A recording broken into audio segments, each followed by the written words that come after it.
Good morning and welcome to CVS Cheshire's second annual conference, and the theme for this year is a new approach, taking a new approach. I'm Caroline O'Brien. For those that don't know, I'm the Chief Officer of the CVS. We chose our theme this year because last year we had a theme around facing the challenge, and this year it was, well, actually we all know what our challenges are, how are we going to meet those, and we thought it was really apt that actually it was all about taking the opportunity to look at what you do and taking a new approach to how you do it. We've got a full agenda today aiming to give you a chance to discuss some of the things you might want to do, and to look at your services and to have a discussion about doing things differently and working in partnership. The morning session we're going to be focusing on taking a new approach with businesses. We know that about 35% of our groups currently work with businesses and get some kind of support from them, but by far the majority of that support is typically getting resources like paint or building materials or getting funding from them. And we want to very much look at different ways we can get that support. Some of our groups do get advice and guidance, and we know from that it's enabled them to reduce their expenditure and channel that expenditure into other areas, or to get specialist advice that they otherwise wouldn't be able to afford to pay for.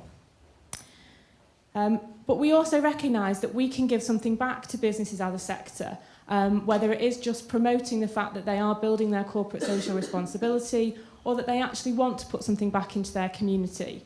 But can we give something else back? Can they gain something else back from us? So that's one of the things we'll be talking about today. And we are going to be hearing from some speakers from our business community about why they want to be involved with the voluntary sector, and what they're getting out of being involved in it.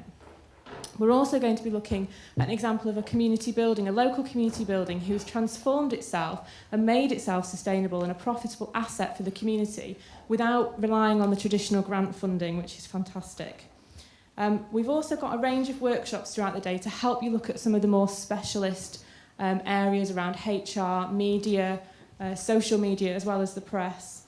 And also, we've got a really good workshop on impact measurement as well, and I think it's really crucial. It's one of the things that most funders, or even your donors, are going to be looking at. What is the impact and difference you're making on your clients and your service users? Before I introduce our first speaker, I do want to give you a couple of dates for your diaries.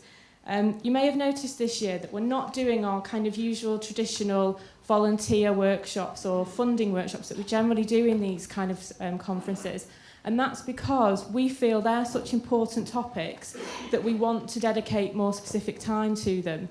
So recently we held a volunteer managers conference, and following that we're now running a series of volunteer managers network sessions where if you work with volunteers, if you involve them in your service, you can get together and discuss certain elements. And the first of those is on the 21st of March at 9:30 at the Peaks and Plains building in Macclesfield, and it's only a 2-hour session because it is very much a support networking session. The other date for your diary is the 17th of April, and this is for our funding and finance conference. We very much want to try and support you to look at different ways to fund your services, so looking wider than just grant funding and looking at social investment, loans, building better donations, how do you trade. So there's going to be a specific day on that on the 17th of April. And that's all from me. So I would now like to welcome the Lord Lieutenant for Cheshire East, David Briggs.